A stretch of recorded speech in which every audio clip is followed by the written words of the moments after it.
Hello, my name is Carlin Amiri, and my change project for EDCI 571 involves student and teacher motivation and preventing burnout. I've been a part of my school's instructional leadership team, and this is a topic that came up many times.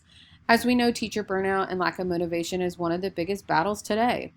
Teachers are saying they feel unsupported by their admin and districts, defeat from having apathetic students, to becoming more overwhelmed for all the new additional tasks keep getting put on their plate. Teachers are leaving this wonderful profession for less taxing careers, more mental health freedom. And if admin does not shift into some more disruptive thinking and outside of the box, more quality teachers are going to be leaving. So some main topics is obviously addressing teacher burnout reasons, the lack of student motivation and their reasons, and how these two impact each other. Our end goal is to promote a positive atmosphere in the school setting for not only students but teachers as well, to have all individuals at school feel supported and help drive the success of the school. But with any kind of change, there will always be some kind of constraints. Certain potential methods and reward systems may not be able to be completed due to financial constraints, lack of funds. In regards to student motivation, there's going to be students no matter what that are non-intentional learners that are going to push back no matter how many opportunities you give them. And there will also be teachers that maybe have some negative feelings because maybe in the past they've spoken out and got shut down or did not receive the support they asked for. So ways we can measure our success would be through teacher and student feedback. If a committee is put together, maybe some monthly meetings to discuss these positive, hopeful changes, and then even improved observation scores as admin is supporting their teachers. So in order to create this better environment for both student and teacher, admin, and maybe a selected staff members from the school would need a plan to meet, ideally monthly, to do check-ins and data reviews. So teacher burnout is not a singular occurrence in just one school or district or state. This is nationwide. It's always been a thing, but it definitely has increased after COVID and the pandemic. The American Association of School Personnel Administrators recognizes that some specific causes may include overwhelming workloads, addressing student behavior without support, and educating a broad range of students without enough resources. And to help these things, George Couros, the author of The Innovator's Mindset, also iterates how important these relationships are in education. Without the support, we don't have relationships. Without relationships, we have nothing. Relationships between teachers, admin and teachers, students and admin, etc. Without any of this support, we will lose the focus and the drive of the students, which will drive down the teachers as well. So my team would definitely be a committee composed of administration and members throughout the school in different departments. It does not have to be department heads, but just trusted colleagues that people would feel safe speaking with. And it should not only be people that have been there over 20 years. Some of these newer educators are coming in fresh with great new ideas. Our audience is the entire school. The students should be able to give feedback as well that drives data as well as teachers. I've created two different forms, one for student-specific feedback about what do you like most about our atmosphere, what could we change, what could teachers do to make you feel respected, do you love any traditions here, what should teachers understand more about you. There's also a teacher-specific form as well, asking how do you describe our current atmosphere? What are our strengths? Where do we need improvement? Does communication between teachers and families and students, does that need help? What are some policies that maybe we need to change? So throughout the year, there should be some earlier meetings discussing what are some initiatives that can go into play. There should be monthly check-ins with feedback. In January, reassess where we are, what has worked in the fall, what should change.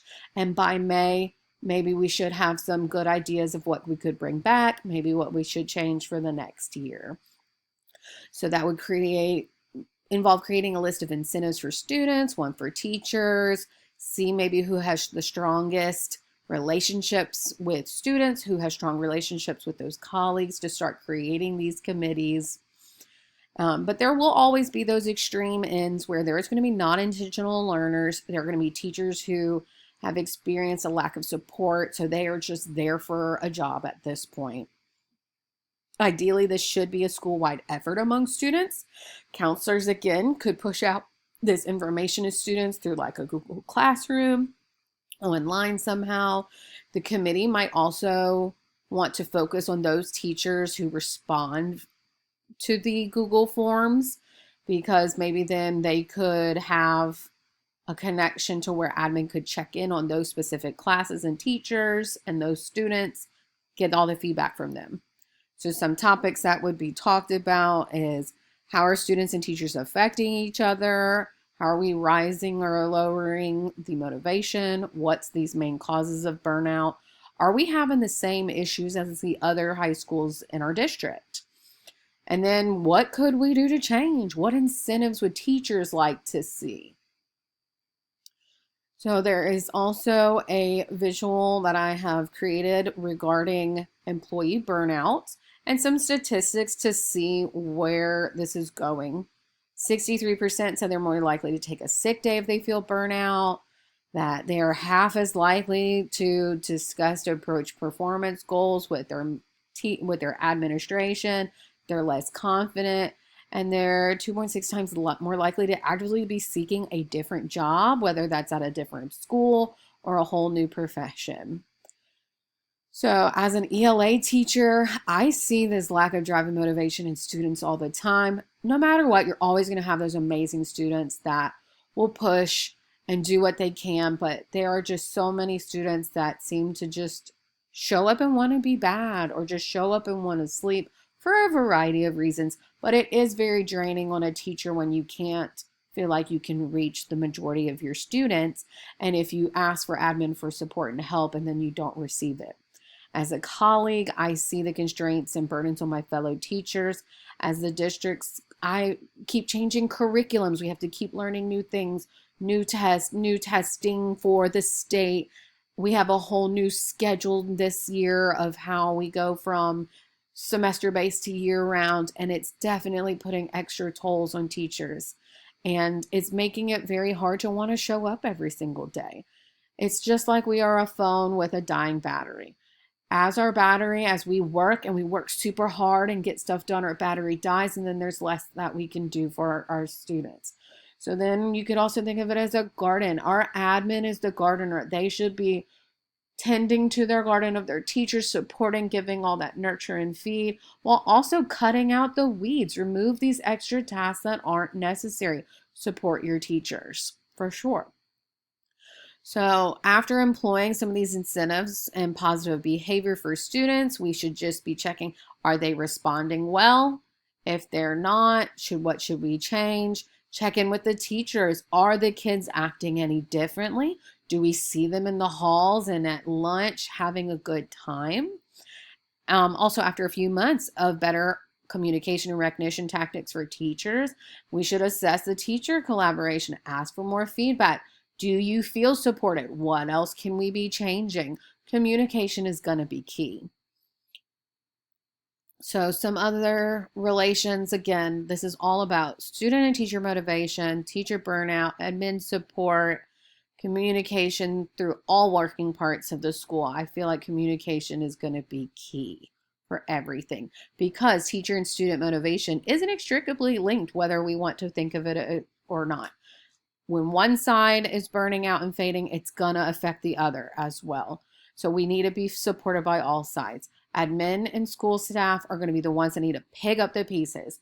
They need to push out these efforts to our teachers and to our students, or else the school is going to fail. And my husband and my friends outside of education, they see this regularly. They ask me all the time, why are you on this committee? Why are you this class sponsor? Why are you doing this all while doing your master's and trying to teach? And I tell them, I'm like, guys, teachers are naturally giving. This is why we're in this field. Luckily, I have a support system that'll back me, but there's so many that don't. So we definitely need to start asking ourselves, how can we feel more supported? What can our admin do? Because until teachers and students both feel supported, that burnout is going to consistently happen. So we definitely need to change and start thinking of some new theories.